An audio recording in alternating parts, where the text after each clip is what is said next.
வணக்கம் நண்பர்களே, nature exodus YouTube channel மூலமாக உங்களை அன்போடு கூட நேயர்களை வரவேற்கிறோம். ஒரு புதிய நிகழ்ச்சியாக புதுக்கோட்டை மாவட்டத்தில் அரளிப்பாறை என்று சொல்லக்கூடிய இந்த பகுதிக்கு தான் நாம் வந்திருக்கிறோம். இந்த பகுதியும் ஒரு வரலாற்று சிறப்பு மிக்க ஒரு இடங்க.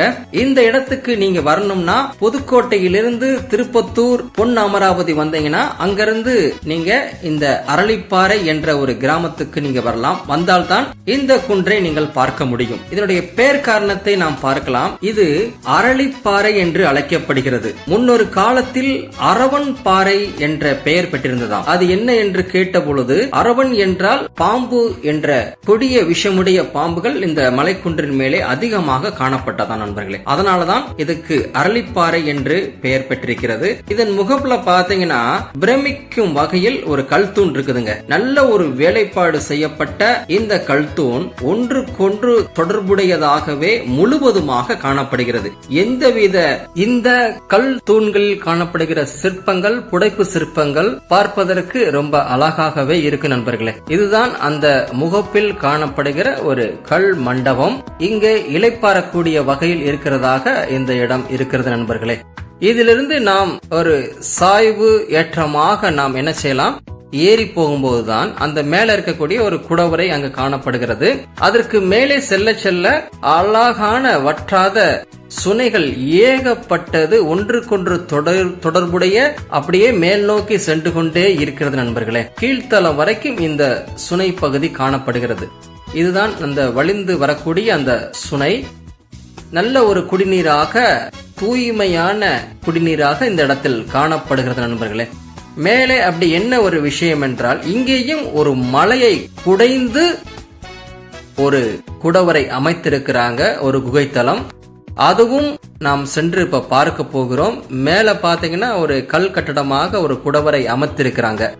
இதுதான் அந்த தலத்தின் மேல்தளம். மேல்தளம் ஃபுல்லா பாத்தீங்கன்னா சிறிய சிறிய சுனைகள் அழகாக பசுமையாக காணப்படுகிற நண்பர்களே.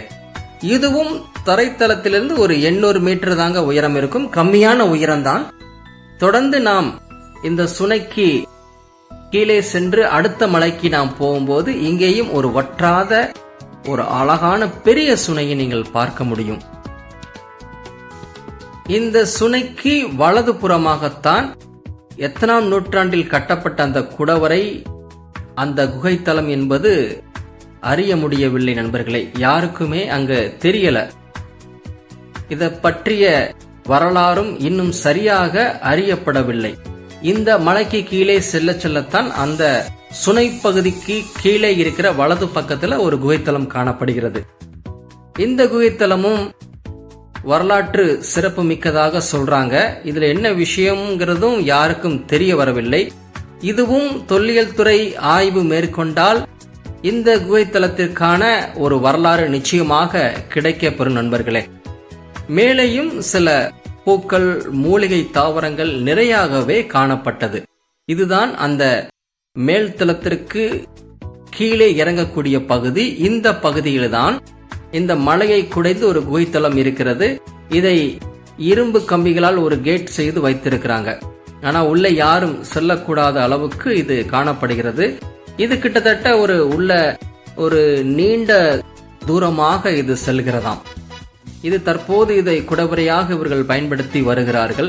இதனுடைய வரலாறு எதுவும் அறியப்படவில்லை நண்பர்களே. எந்தவித கல்வெட்டுகளும் இங்கே உள்ளே நாங்கள் செல்ல முடியவில்லை பார்ப்பதற்கு.